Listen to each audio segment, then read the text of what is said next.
சாதிவாரி கணக்கெடுப்பு நடத்த கோரி சென்னையில் வருகிற 17ஆம் தேதி நடைபெறவுள்ள ஆர்ப்பாட்டத்தில் பெருந்திரளாக பங்கேற்பது என தஞ்சை மாவட்ட பாமகவினர் முடிவெடுத்துள்ளனர். தஞ்சை வடக்கு மாவட்ட பாமக பொதுக்குழு கூட்டம் கும்பகோணத்தில் மாவட்ட செயலாளர் மண்டபம் கலியமூர்த்தி தலைமையில் நடைபெற்றது. இதில் உழவர் பேரியக்க மாநில தலைவர் கோ ஆலயமணி, பாமக கிழக்கு மண்டல இணை பொதுச் செயலாளர் வைத்தி, மாநில துணைத் தலைவர்கள் ஜோதிராஜ், கோதை கேசவன், மாநில இளைஞரணி செயலாளர் KR வெங்கட்ராமன் உள்ளிட்டோர் கலந்து கொண்டனர். டிட்வா புயலால் பாதிக்கப்பட்ட விவசாயிகளுக்கு அரசு உரிய இழப்பீடு வழங்க வேண்டும் என கூட்டத்தில் வலியுறுத்தப்பட்டது. மேலும் சாதிவாரி கணக்கெடுப்பு நடத்த கோரி சென்னையில் வருகிற 17ஆம் தேதி நடைபெறும் ஆர்ப்பாட்டத்திலும், வன்னியர் இடஒதுக்கீடு கோரி ஜனவரி 29ஆம் தேதி நடைபெறவுள்ள சிறை நிரப்பும் போராட்டத்திலும் பெருந்திரளாக பங்கேற்பது என்று கூட்டத்தில் முடிவெடுக்கப்பட்டது.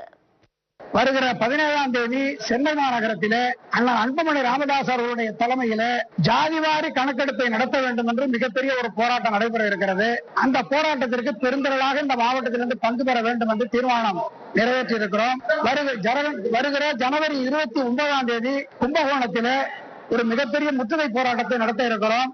அந்த போராட்டத்தினுடைய நோக்கம் வன்னியர்களுக்கு 15% தனி இடஒதுக்கீடு வேண்டும் என்று அந்த போராட்டத்தை நடத்துகிறோம்.